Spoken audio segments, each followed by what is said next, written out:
Dear student, today I teach you another question regarding issue of debenture.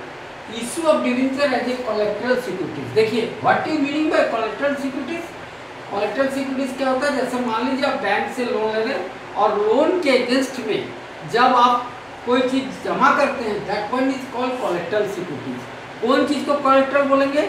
जैसे मान लीजिए कि आप बैंक से लोन ले रहे हैं और उसका अगेंस्ट में यदि आप डिवेंचर रख रहे हैं, डिवेंचर इशू कर रहे हैं, तो दैट टाइप ऑफ इशू क्या हो गया? अगेंस्ट बैंक लोन है। बैंक लोन के अगेंस्ट में आप डिवेंचर इशू कर रहे हैं, तो वो क्या हो गया? कोलैटरल सिक्योरिटीज हो गया। फिर से समझिए, कोलैटरल सिक्योरिटीज क्या होता है? जैसे आप लोन लिए और लोन के अगेंस्ट में कुछ जमा रखते हैं, तो जो चीज जमा रखते हैं उसको हम लोग बोलते हैं कोलैटरल सिक्योरिटीज।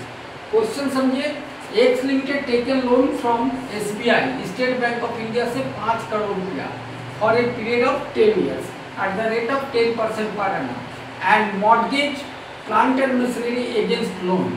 लोन के अगेंस्ट में क्या चीज को मॉर्गेज किया? एक्स लिमिटेड ने प्लांट एंड मशीनरी को। But bank has not satisfied with securities, then X limited issue 10% debenture of 1 crore as a collateral securities pass journal entries with balance sheet. फिर से समझिए, एक्स लिमिटेड ने bank से कितना loan लिया? SBI से 5 करोड़ रुपए लिया। क्या चीज को रखा? 10 साल के लिए लिया। क्या चीज को मॉर्गेज रखा? प्लांट एंड मशीनरी को अगेंस्ट लोन। लेकिन बैंक उस प्लांट एंड मशीनरी को रखने से सेटिस्फाइड नहीं हुआ, तो कंपनी ने 10% वाला डिवेंचर 1 करोड़ रुपया का डिपॉजिट किया as a collateral securities pass journal entries and with balance sheet. ठीक है, आप फिर से समझ लीजिए इस क्वेश्चन को। देखिए, बार बार बोल रहे हैं मॉर्गेज किसका होता है? What is the difference between mortgage and pledge? Mortgage होता है बंधक, वो होता है अचल संपत्ति का, जैसे land, building, plant, machinery, furniture का हम लोग मॉर्गेज करते हैं। और प्लेज किसका करते हैं? PLETG, गिरवी। तो गिरवी हम लोग मूवेबल प्रॉपर्टीज का करते हैं, जैसे सोना, चांदी, फिक्स डिपॉजिट, या हम लोग जिस चीज को हम दूसरा को दे सकते हैं दैट इज कॉल्ड प्लेज। और जिसको दूसरा को नहीं देते, जैसे हम प्लांट एंड मशीनरी को बैंक में जमा नहीं करेंगे, इसका डॉक्यूमेंट्स को जमा करेंगे, तो इसको हम लोग क्या बोलेंगे? मॉर्गेज माने बंधक। और गिरवी क्या होता है? Movable property. जैसे डिवेंचर हम जमा करें, तो डिवेंचर को ले जाकर बैंक में जमा करते हैं क्योंकि ये पेपर है, लेकिन ये प्लांट एंड मशीनरी को तो उठा के बैंक में नहीं जमा करेंगे, इसका डॉक्यूमेंट्स को करेंगे। यदि हम लैंड एंड बिल्डिंग होगा तो उसका भी डॉक्यूमेंट्स जमा होता है। This one is called mortgage.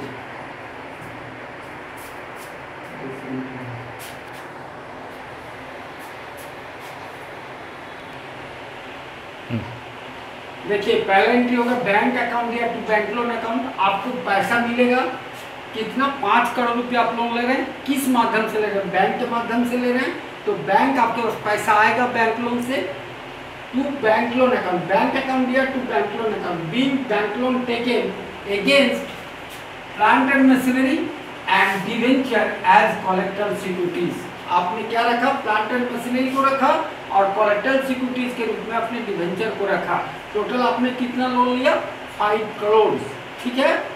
दूसरा, इसका 1 ईयर में इंटरेस्ट लगेगा, क्योंकि आप 10 ईयर्स के लिए लोन लिए, तो 5 करोड़ का 10% आपका इंटरेस्ट है ईयर में, तो ईयरली इंटरेस्ट कितना हो जाएगा? 50 लाख होगा।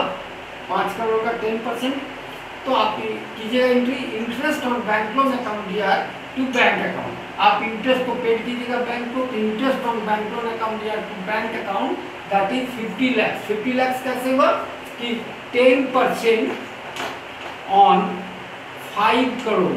5 करोड़ का 10% आप निकालिएगा 5 शेयर का, तो आपका 50 लाख बैंक को इंटरेस्ट देना पड़ेगा आफ्टर 1 ईयर। लिख दिए, being interest on bank loan पे आफ्टर 1 ईयर। 1 ईयर के बाद आपको 1 साल का इंटरेस्ट लगेगा, तो 5 करोड़ का इंटरेस्ट 50 लाख देना पड़ेगा।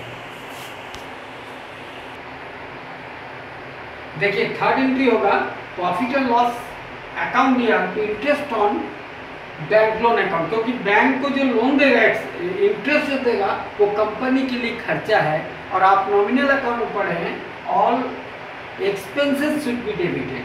फिर से समझिए, कंपनी एक्स लिमिटेड साल के अंत में उसको कितना इंटरेस्ट दिया? 50 लाख दिया बैंक को इंटरेस्ट, तो इंटरेस्ट उसका लॉस है, इसलिए एक्सपेंडिचर है, तो होगा प्रॉफिट एंड लॉस अकाउंट या to interest on bank loan account 50 lakh 50 lakh. अब हम बैलेंस शीट बना रहे हैं, X limited as on, date नहीं दिया, पार्टिकुलर्स अमाउंट ये कंपनीज एक्ट 2013 से है। देखिए जो लोन लिया कंपनी सिक्योर्ड लोन है। सिक्योर्ड लोन किसको कहते हैं? जिसके अगेंस्ट में सिक्योरिटी रखा गया है उसको हम लोग बोलेंगे सिक्योर्ड लोन। जिसके अगेंस्ट में लोन से ज़्यादा का सिक्योरिटी रखेगा उसी को हम लोग सिक्योर्ड लोन बोलेंगे, ताकि बैंक कभी सिक्योरिटी को बेचे तो लोन क्लियर हो जाए, उसको हम लोग सिक्योर्ड लोन बोलते हैं। और अनसिक्योर्ड लोन किसको बोलते हैं? जिसके अगेंस्ट में कोई सिक्योरिटी नहीं रहता है, जैसे क्रेडिटर्स। आप जैसे बाजार में मान लीजिए आप दुकान खोले हैं और बाजार में होलसेलर से उधार ला रहे हैं, तो उसके अगेंस्ट में कोई सिक्योरिटी नहीं लेता है, आपके गुडविल पर देता है, तो this one is called unsecured loan. Secured loan जिसके अगेंस्ट में सिक्योरिटी रखा गया, तो रखा गया ना, मॉर्गेज किया गया प्लांट एंड मशीनरी को और डिवेंचर को रखा गया कोलेटरल सिक्योरिटीज में, तब बैंक ने आपको 5 करोड़ रुपया लोन दिया।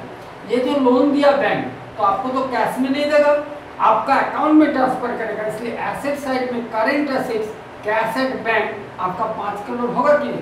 तो बैलेंस शीट मिल गया। आपका लोन कितना है? 5 करोड़, और आपका कैश एट बैंक कितना है? 5 करोड़। बैलेंस शीट टैली कर गया? बोल दो डियर स्टूडेंट। देखिए आज आपको हम बता दिए कि डिवेंचर को यदि कोलेटरल सिक्योरिटीज के रूप में यूज किया जाए तो क्या जर्नल एंट्रीज होगा, बैलेंस शीट कैसे बनेगा। हमको उम्मीद है कि आपको ये क्वेश्चन समझ में आ गया होगा। यदि ये नहीं समझ में आया आप कमेंट बॉक्स में हमसे डाउट पूछिएगा। और सेकेंड, हो सकता है नवंबर में जब कॉलेज खुलेगा तो मैं रेगुलर क्लास लेकर आपका तमाम डाउट्स को क्लियर कर दूंगा, लेकिन आप प्रैक्टिस जारी रखिए, क्योंकि यदि प्रैक्टिस छोड़ दीजिएगा तो सब चैप्टर आपका डाउट हो जाएगा, कुछ भी नहीं रहेगा। इसलिए प्रैक्टिस कीजिए। Okay, thank you.